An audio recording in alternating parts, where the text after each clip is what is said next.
Olá, meus irmãos, graça e paz da parte do Senhor sobre a sua vida, sobre a vida da sua família, em todo o seu lar, em nome de Jesus. Eu quero meditar com você aqui no livro de Daniel, capítulo 1, e o verso 8, que diz: E Daniel assentou no seu coração não se contaminar com a porção do manjar do rei, nem com o vinho que ele bebia.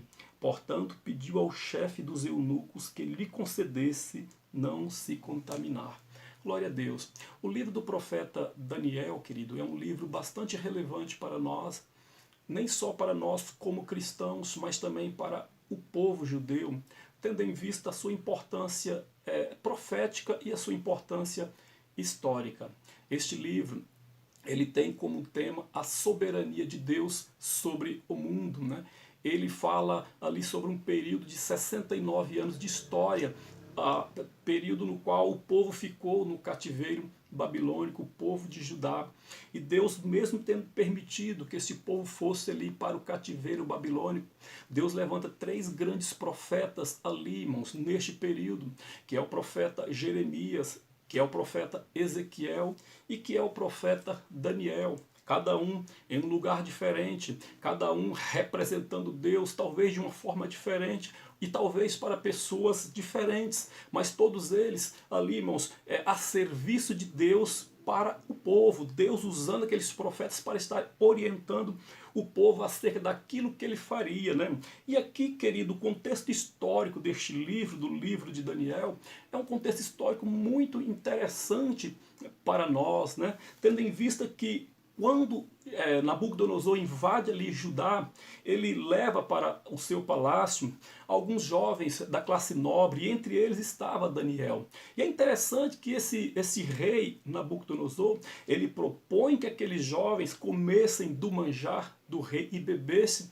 do seu vinho. Mas Daniel propôs no seu coração não se contaminar. Daniel propôs no seu coração não comer aquele manjar e nem tomar aquele vinho. E a Bíblia diz no texto aqui, o qual nós estamos lendo no contexto deste capítulo, a Bíblia diz que Daniel propôs aquele homem ali, aquele guarda que cuidava dele: olha, dê a mim um período de 10 dias que eu vou comer só legumes e tomar água. E depois você analisa para ver quem vai estar melhor, se eu ou se aqueles que estão comendo o manjar do rei. E a Bíblia diz que ele então assim aceitou essa proposta de Daniel e assim fez, né, queridos? E Daniel durante 10 dias comeu legumes, bebeu água, e a Bíblia diz que no final desses 10 dias ele estava muito melhor apresentável do que aqueles que estavam comendo a porção do rei, de forma que acabou sendo investido. Até aqueles que estavam comendo a porção do rei, a partir daquele momento começaram agora a comer legumes e tomar água. E a Bíblia diz que no final dos 3 anos, onde eles tinham que ser apresentados a Nabucodonosor, foram apresentados ali diante de Nabucodonosor, e Nabucodonosor achou eles inteligentes, porque Deus deu a Daniel, aos seus amigos, Ananias, Misael e Azarias, também grande inteligência, né, irmãos, e grande conhecimento. Eles então foram usados por Deus ali como atalaias naquele reino ali, para assim estar difundindo assim aquilo que Deus realmente queria realizar no meio daquele povo ali, povo da Babilônia. Querido, 3 lições eu quero falar para você aqui que nós podemos aprender com esta vida, com a vida do profeta Daniel, aqui neste texto no qual nós estamos meditando aqui. Primeira lição que eu aprendo aqui, querido, é que Daniel, ele resistiu às tentações. Olha que interessante que a comida que foi proposta para ele comer, ou melhor, não foi nem proposta, na verdade foi imposta, né? Aqui no capítulo 5, no versículo 5 diz assim, ó: E o rei lhes determinou a ração de cada dia, da porção do manjar do rei e do vinho que ele bebia. Então, na verdade, o rei determinou que ele tinha que comer o manjar que era servido ao rei e beber a bebida que era servida ao rei. Imagine só, queridos, a qualidade daquele manjar. Imagine como era bela aquela comida, como era apetitosa, né? Tudo aquilo que foi oferecido a Daniel. Mas mesmo assim, Daniel não cedeu, talvez aquilo que era concupiscências dos seus olhos. Talvez era um manjar belo, apreciável, mas Daniel, ele propôs. eu não vou me contaminar, eu não vou comer desta comida. Daniel venceu a tentação, ele resistiu à tentação. Nós precisamos, diante de circunstâncias no qual nós estamos vivendo, precisamos aprender a resistir às tentações que são impostas muitas vezes sobre as nossas vidas. Deixa eu dizer para você, as tentações que virão sobre você, os pratos que serão oferecidos a você, que são oferecidos a mim todos os dias, são pratos apetitosos, são pratos que realmente enchem os nossos olhos, são coisas que a nossa alma muitas vezes almeja e deseja participar, mas nós temos que fazer assim como fez Daniel e resistir a toda essa tentação que muitas vezes vem sobre nós. A segunda lição que eu aprendo aqui neste livro, nessa história de Daniel, é que mesmo diante da tentação, além de resistir àquela tentação, Daniel teve um posicionamento. Olha no versículo que nós lemos, versículo 8, diz assim, olha, e Daniel assentou no seu coração não se contaminar com a porção do rei e nem com o vinho que ele bebia.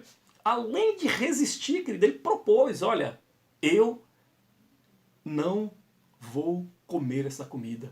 Eu não vou me contaminar.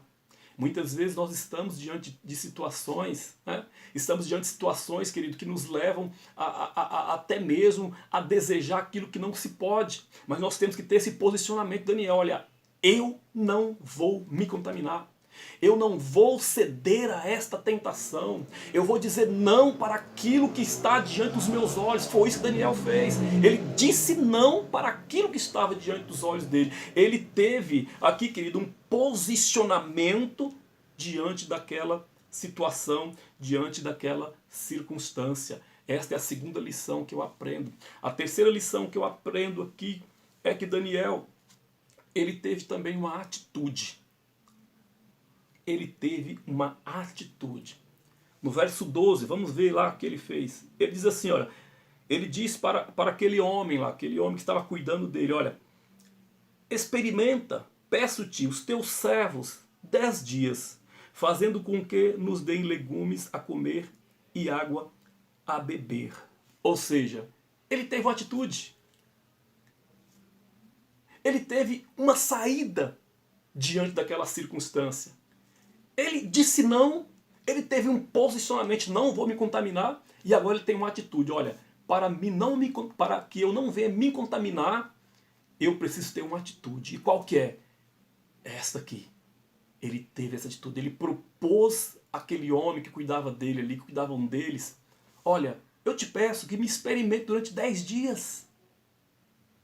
E assim foi feito, e todos nós conhecemos a história, sabemos que ele acabou sendo vitorioso. Mas a lição que eu aprendo aqui é que nós precisamos ter uma atitude diante da tentação. Precisamos ter uma atitude. Observe, querido, que Daniel, ele estava longe da sua casa. Observe que Daniel estava longe do templo. Mas Daniel continuou fiel a Deus.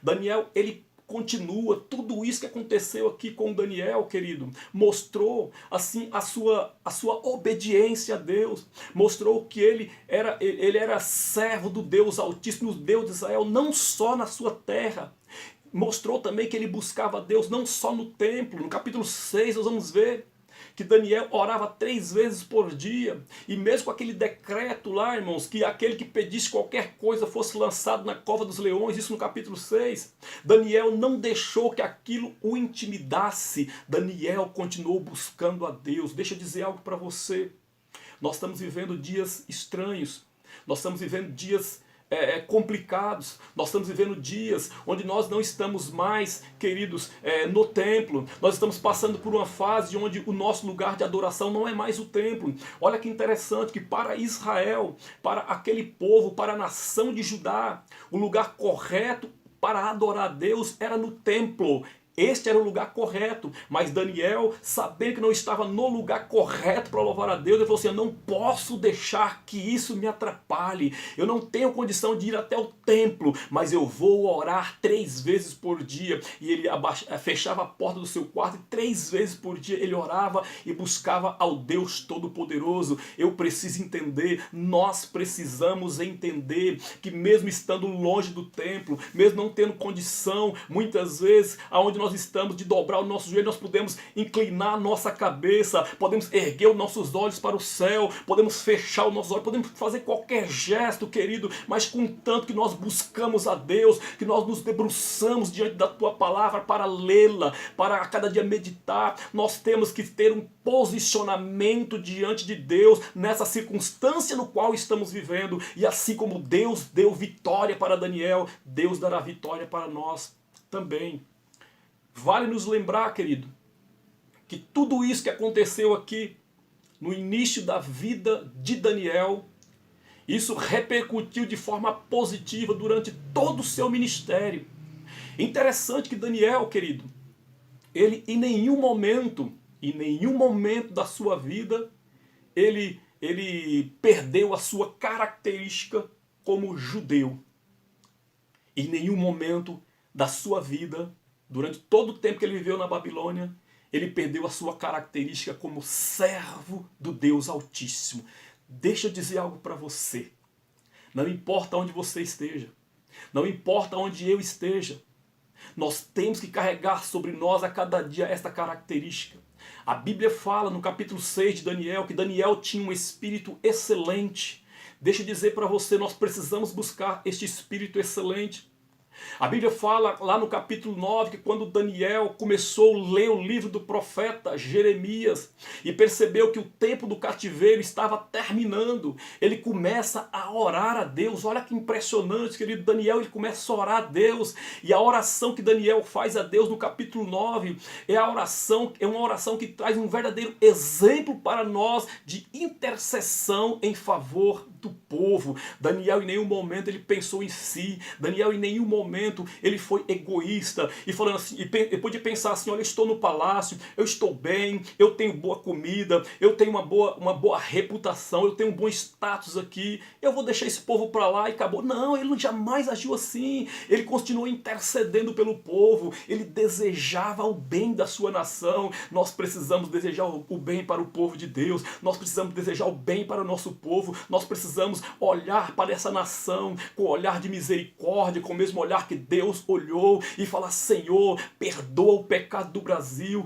perdoa o pecado dessa nação e nos faz novamente desfrutar das suas bênçãos, das riquezas que há em Ti, Senhor. E só assim nós poderemos sim, queridos, cantar o hino da vitória e ver essa nação nas mãos do Senhor Jesus. Que nós possamos aprender essas lições e aprender muito mais com este grande profeta que tem muitas lições a nos ensinar neste livro. E eu agradeço em nome de Jesus por essa oportunidade. Glória a Deus. Amém e amém.